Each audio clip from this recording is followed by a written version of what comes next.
Welcome back to our YouTube channel easy math guys. So हमने पिछले video में discussion किया था कि हम ट्रिग्नोमेट्री टेबल कैसे बनाते हैं इजीली, और अगर आपने अभी तक वो वीडियो नहीं देखा है तो आपको उसकी लिंक डिस्क्रिप्शन में मिल जाएगी। और प्लीज़ गाइस वो वीडियो ज़रूर देखना क्योंकि वो आपको ट्रिग्नोमेट्री में आगे बहुत हेल्प करेगा। सो आज हम बेसिकली पाइथागोरस थ्योरम देखेंगे कि कैसे काम करता है और कैसे साइन कोस और टेन वगैरह की वैल्यूज़ हम पाइथागोरस थ्योरम से निकाल सकते हैं। सो मैं आप यहाँ पे एक बेसिक डायग्राम बना रहा हूँ राइट एंगल ट्राइंगल का 90 डिग्री ले लिया मैंने। इसकी आप कोई भी नेमिंग कर दो, जैसे ए, बी और सी। तो अभी मैं आपको बता रहा हूँ, एक बेसिक फार्मूला है, हिंदी मीडियम और इंग्लिश मीडियम दोनों के लिए अलग अलग बता रहा हूँ। मैं यहाँ पे लिख रहा हूँ SCT लाल कक्का, ठीक है गाइस। इसमें L का मतलब है लम, ए का मतलब आधार, लम करण और आधार। तो मैं यहाँ पे पहले इंग्लिश मीडियम के लिए लिख रहा हूँ। अब ये राइट एंगल है, इसका मतलब है कि इसके जस्ट जो इसके अपोजिट साइड में होगा, यानी कि जो सामने होगा वो होगा अपना करण, ठीक है। और ये 90 डिग्री का इस पे है, यानी कि ये हो गया परपेंडिकुलर यानी कि लम, और ये हो गया हमारा बेस। ये तो हो गया हिंदी मीडियम के लिए।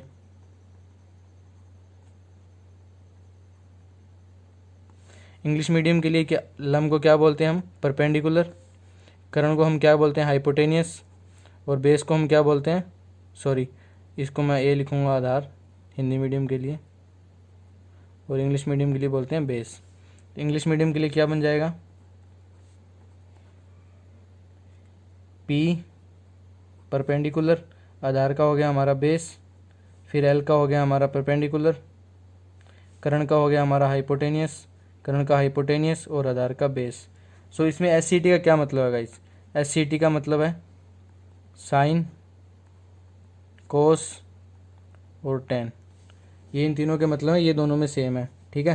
तो अभी मैं आपको वैल्यू निकालना बता रहा हूँ, मैं आपको कुछ फॉर्मूले बता रहा हूँ, वो देख लेना ध्यान से। साइन का अपोजिट होता है, या साइन का होता है 1 कोसेक। अगर मैं एंगल ए ले लेता हूँ मान लो, तो साइन ए का अपोजिट हो गया 1 कोसेक ए।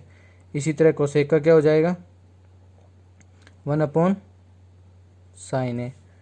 इसके बाद हमारा आता है कोस ए, कोस ए का क्या हो गया 1 सेक ए। तो सेक का ये, तो इसको कैसे निकालते हैं, सेक का अगर इस इधर मैं क्रॉस मल्टीप्लाई करूँ और कोस, सेक यहाँ पे जाएगा और कोस यहाँ पे आएगा, तो सेक का क्या बन गया 1 कोस है। इसी तरह टेन का क्या हो जाएगा 1 कोट है। फिर कोट का क्या हो जाएगा 1 टेन है। तो ये हो गया हमारे वैल्यू। अब इन तीन की हमें पता है कि इससे हम वैल्यू निकाल सकते हैं ऐसे। तो इन तीन की अगर हमारे पास वैल्यू आ जाएगी तो इन तीन की अपने आप आ जाएगी, क्योंकि ये इसके अपोजिट होते हैं। मान लो मैं एग्जांपल ले रहा हूँ, जैसे ये 3 है, ये 4 है, ये हमें फाइंड करना है।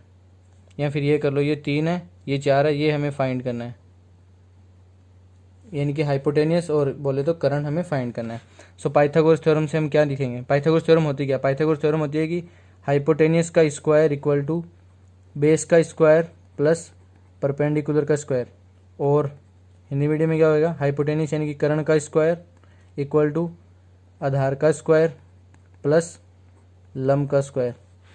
तो यहाँ पे करण क्या है हमारा, ए और बी है, तो मैं यहाँ पे क्या लिख सकता हूँ, ए बी का स्क्वायर इक्वल टू आधार यानी कि हमारा हो गया बी सी का स्क्वायर प्लस लम हमारा क्या हो गया ए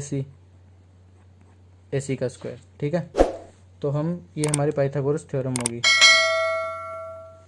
अब हम इसी से हम सारी वैल्यूज फाइंड कर सकते हैं साइन, कोस और टेन की, ठीक है। तो वो मैं आपको एक बार वैल्यू फाइंड करके बता देता हूँ। जैसे हमें इसमें हाइपोटेनियस और या फिर बोले तो करंट की वैल्यू फाइंड करनी है। ये हमें 3 दे रखी है क्वेश्चन में, ये हमें 4 दे रखी है, और हमें ये वैल्यू फाइंड करनी है, ठीक है। तो हम कैसे करेंगे, हमें पता है कि करंट स्क्वायर या फिर हाइपोटेनियस स्क्वायर क्या होता है, बेस का स्क्वायर प्लस परपेंडिकुलर का स्क्वायर। बेस ये हमें फाइंड करना है। हमें बेस कितना दे रखा है 3, तो 3 का स्क्वायर प्लस परपेंडिकुलर दे रखा है हमें 4 का स्क्वायर। तो ये हो गया 9 प्लस 16 यानी कि 25 हो गया के का स्क्वायर। तो अगर इधर स्क्वायर है, तो अगर ये हमें के सिर्फ ओनली के की वैल्यू फाइंड करनी है, तो ये यहाँ पे क्या होएगा, इसका स्क्वायर रूट बनेगा इधर 25, गाइस हमेशा याद रखना, अगर स्क्वायर से स्क्वायर रूट में वैल्यू आती है तो हमेशा प्लस माइनस में वैल्यू आती है। तो प्लस माइनस 25 का स्क्वायर कितना हो गया, स्क्वायर रूट कितना हो गया 5। तो के की वैल्यू आ गई हमारे पास प्लस माइनस 5। क्योंकि ये साइड है तो साइड कभी माइनस नहीं हो सकती, तो इसलिए हमारा के का वैल्यू आ गया 5। ये हमारे पास आ गई 5। अब हमें बोल दे कि हमें एंगल फाइंड करना है, टेन ए फाइंड करना है, कोस सेक कोई सी भी एंगल फाइंड करना है, तो वो मैं आपको बता देता हूँ कैसे फाइंड करना है। मान लो हमें बोला गया कि साइन ए फाइंड करो। तो साइन ए क्या होता है, मैंने आपको यहाँ बताया था साइन ए क्या होता है। साइन ए होता है परपेंडिकुलर अपॉन हाइपोटेनियस और लंब अपॉन करंट। तो यहाँ हमारा यहाँ पे क्या है, लंब क्या है 4 और करंट कितना आ गया 5। तो हमारा क्या हो गया, साइन में क्या हो गया 4/5। और अब हमें बोल दे एंगल फाइंड करो ए, तो एंगल हो जाता है, अगर मैं यहाँ पे सिर्फ हमें ए एंगल फाइंड करना तो ये साइन इधर जाके क्या बनेगा, साइन इनवर्स बनेगा। इसको इनवर्स बोलते हैं। इनवर्स यानी कि 1/sin हुआ, यहाँ पे मल्टीप्लाई में, यहाँ में भाग में आएगा, तो वो ऊपर जाके इनवर्स में बनेगा। और ये वैल्यू आ गई साइन इनवर्स 4/5। इसी तरह हमें बोलते कोसेक की वैल्यू फाइंड करो, तो हमें पता है कोसेक साइन का उल्टा होता है। तो ये 4/5 है, तो कोसेक कितना हो जाएगा 5/4 हो जाएगा।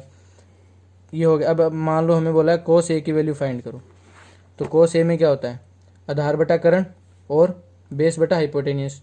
तो बेस कितना है हमारा 3, हाइपोटेनियस कितना है 5, तो कितना आ गया 3/5।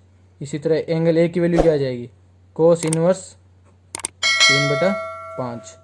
ठीक है गाइस। अब कोस की वैल्यू आ गई। अब हम इससे सेक की वैल्यू पूछी है, तो हमें पता है कोस और सेक एक दूसरे के अपोजिट होते हैं।